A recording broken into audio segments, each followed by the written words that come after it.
Dobrý den. Tak prosím vás, zvonilo. Začátek hodiny.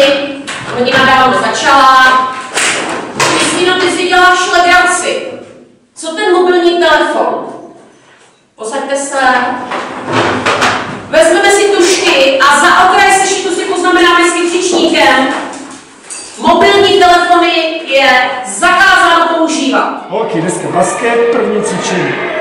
Ve dvojicích uděláme, budeme startovat od tohohle koše, jo? Jedna se dá doleva, druhá nabíhá vpravo s driblinkem, jo?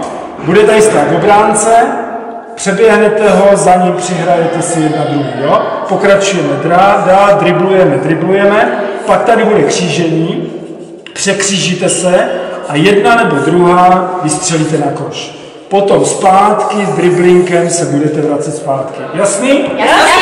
Jdeme do toho. Máme tady nádražní halu, anglicky hall. Vchodem vejde cestující, který si samozřejmě chce dát pivo. Zamíří ke Svianu, ale ve svijanské hospodě je plno. Musí zamířit k rychtářce. Pak si vzpomene, co to je za pivo a opět se vrátí ke Svianu. A tak to projde celou halu až na peron, aniž by se napil. Stejně funguje jev, který se jmenuje halův. Proto je to nádražní hala, kde ten elektron, stejně jako opilec, se takhle mlátí od jedné strany k druhé a projde celou vesničkou.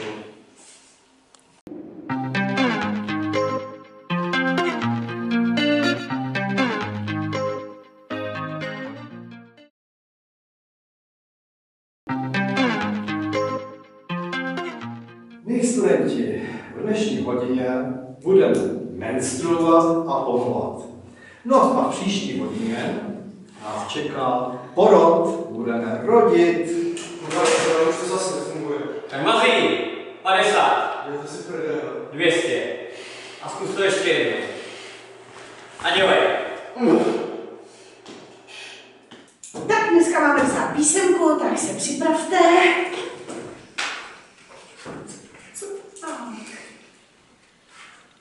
Tak hezky dneska.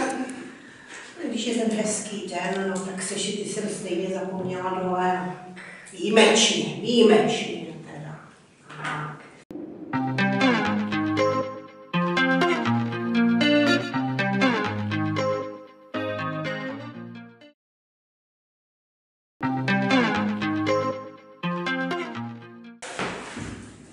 Tak, limita pro sklížící se k 7.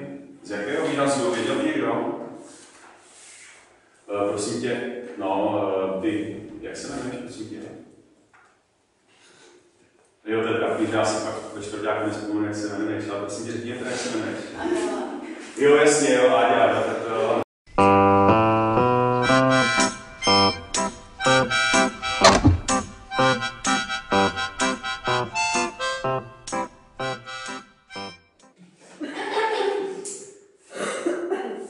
Pane profesore, on je dneska rodičák. Dneska? No. Že dneska rodičák. Aha. No možná jo. Tak já to pohodně zjistím, když tak teda, jo, ale